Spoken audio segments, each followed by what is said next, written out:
Hi, everyone. Welcome to the Beyond the Box podcast. On this podcast, we explore the radical possibilities that await us when we choose to look at ourselves, others, and the world differently. And we explore how those radical possibilities can make us more resilient. My name is Tamara Kellam. I'm an organizational development consultant, a certified emotional intelligence practitioner, and resilience researcher. And I'm also a graduate student at the Harvard Extension School. I'm getting ready to complete my master's in industrial organizational psychology, so that's really exciting. And I'm also a mom. My daughter is going to be 22 years old. Um, I have lots of experience with parenting and being a mother. In any case, I'm really excited to talk about today's topic, which will be an exploration of gender differences in emotional intelligence. And I already kind of feel people on the edge of their seats, right?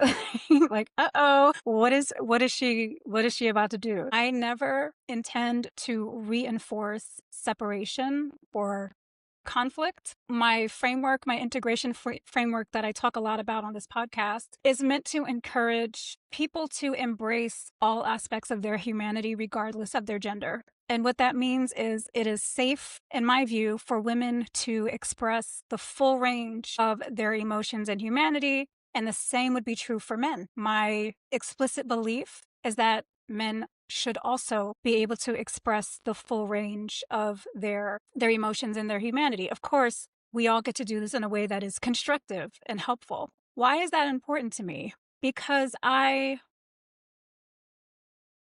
see a lot of imbalances, a lot of distortions, and a lot of fragmentation leading to a lot of the tension and dysfunction that we see today, especially as we navigate this gender divide that exists and has probably existed since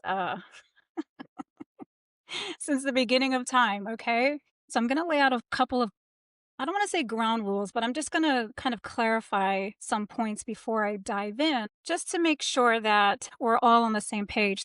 One of my goals is to clear up misconceptions and assumptions that we make regarding gender differences in EQ.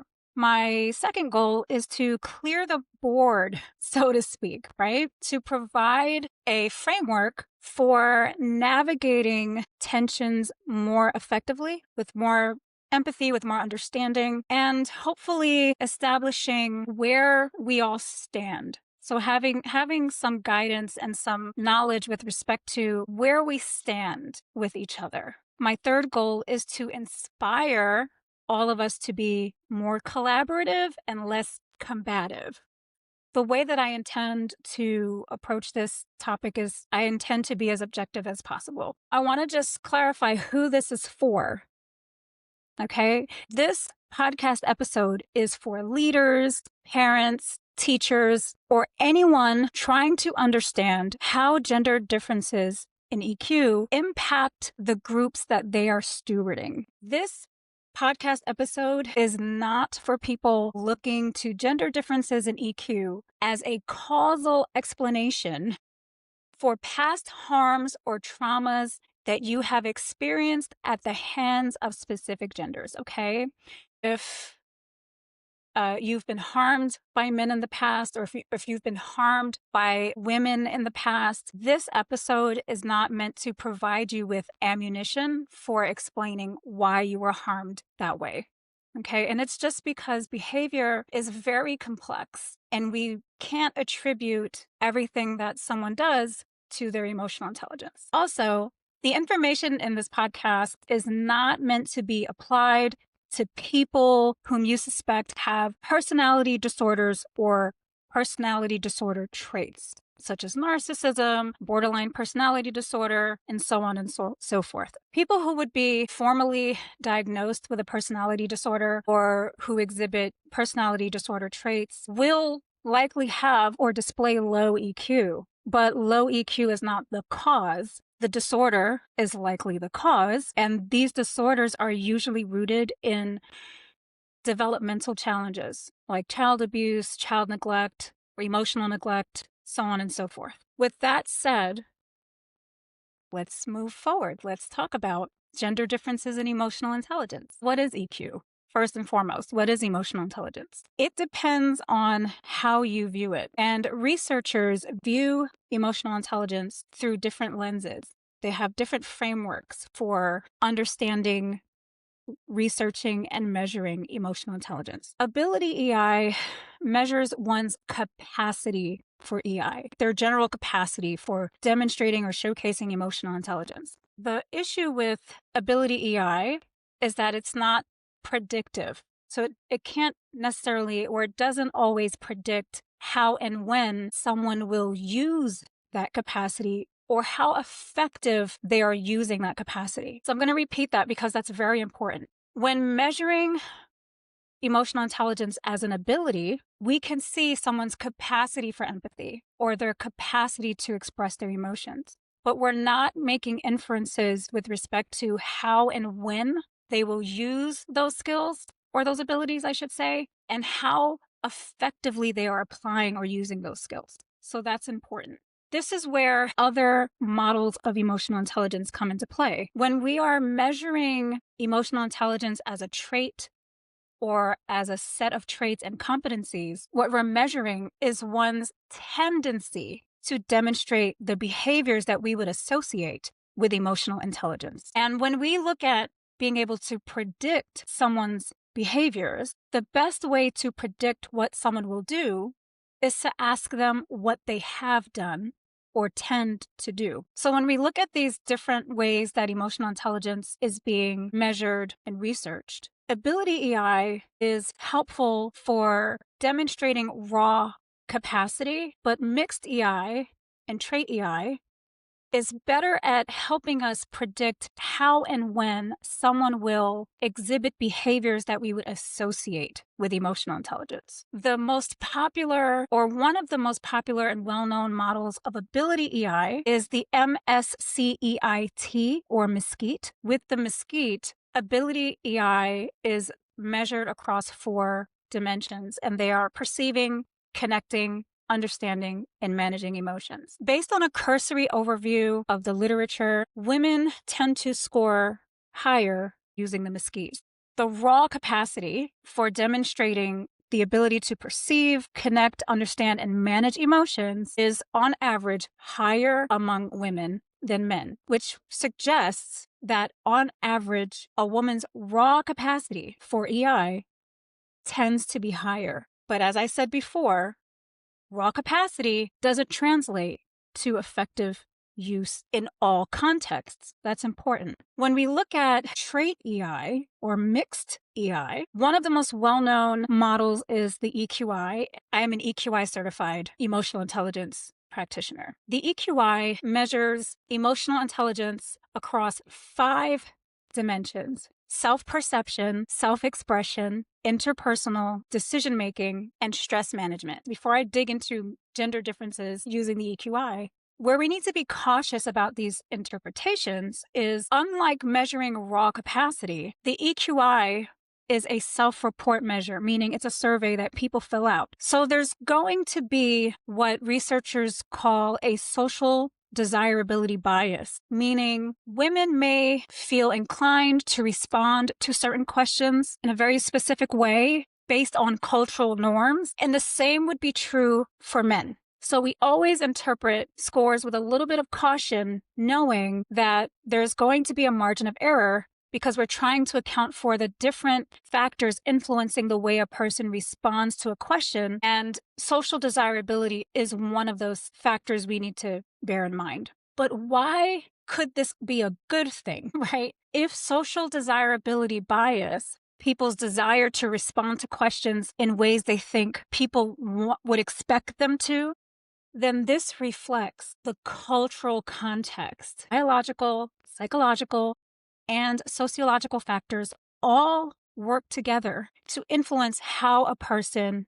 behaves, man or woman. And if we can discern what the cultural context is through social desirability bias, through the patterns of the way that men and women respond to these questions, that reveals a lot about how we are operating socially. Of course, we bear in mind the biology and the psychology at play as well, but the social context matters a great deal. The EQI has 5 composites, and within those 5 composites or dimensions, there are 3 skills associated with each one. Women scored higher in these 4 areas: emotional expression, the ability to communicate how one is feeling, verbally or non-verbally; empathy, which is the capacity to recognize, understand, and demonstrate concern for someone's emotions; interpersonal relationships, which is characterized by the ability to establish and maintain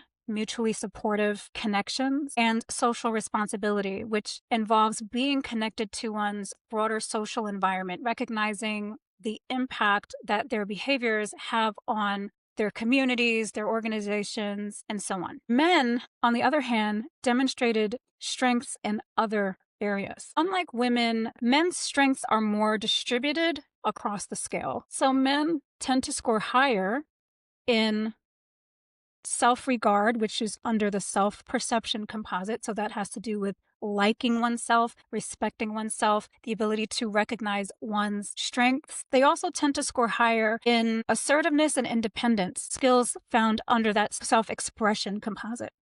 They score higher in the area of problem solving, which is under the decision-making composite. And finally, they score higher in stress tolerance, which is found under the stress management composite. So there are 5 skills that men tend to score higher on when looking at the EQI. Self-regard, which I went over; assertiveness, which is the ability to communicate your expectations and boundaries and opinions in a firm and direct manner; independence, which is essentially the ability to be self-directed and free from emotional dependence; problem solving, being energized by challenges rather than derailed or overwhelmed by challenges; and then stress tolerance, which is your capacity to withstand tension. So what does this tell us? What does this reveal about the cultural context and how it influences what skills women develop versus what skills men develop on average? I know there are exceptions, but we're just looking at average. What do these differences tell us about the way that we are socialized to behave and interact with each other? The 4 skills where women score higher than men are all used to facilitate connection. Men, on the other hand, when we look at like problem solving, stress tolerance, assertiveness, independence, self-regard,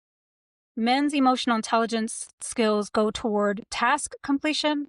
Women's emotional intelligence development is primarily utilized to facilitate connection. This says a lot about our cultural context. It says a lot about what women are taught to prioritize, often at the expense of their autonomy, agency, ability to be self-directed.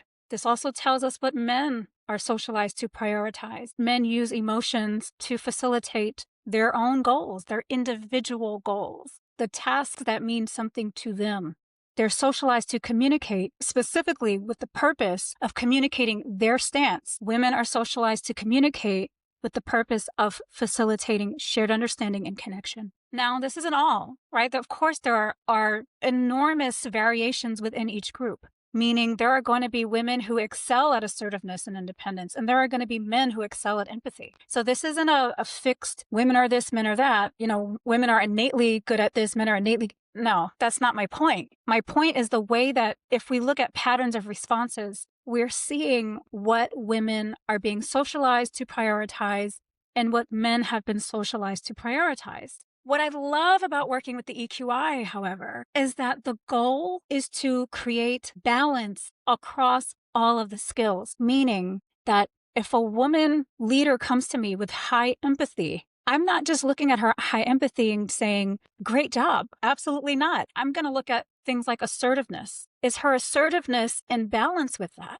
Is her assertiveness giving her the foundation for demonstrating empathy in a constructive way so that she's not expressing empathy at the expense of her well-being? That's what I'm looking at. For men, I look at a score like high stress tolerance, and I don't go, pat on the back, great job, you can withstand stress. I'm looking at their emotional expression skill to see if that's in balance. Do they keep their emotions bottled up? If so, then your capacity to withstand stress is likely maladaptive. So a woman's demonstration of empathy could be maladaptive, because by itself, these skills don't emerge in a vacuum. Same for men. If their assertiveness is high, but interpersonal relationships is low, then I'm concerned for their ability to create and foster and maintain connection, knowing how important connection is for a person's overall well-being. The goal is balance with emotional intelligence. There are so many misconceptions around emotional intelligence. There's a huge focus on the social component. But beyond navigating social dynamics, there's also your ability to avoid rash decisions, the ability to be flexible, the ability to see the positive in challenging situations. These are behaviors that we would associate with emotional intelligence, not just the ability to serve people in your environment. And so my work is all about integration. That's the framework that I use with my clients. How do we help you balance empathy, which is about your capacity for inquiry, being curious about other people's experiences? How do we balance that with your ability to advocate for yourself too? When I studied gender differences in undergrad, what I found was that women are more communally oriented, that women tend to form identities that are highly influenced by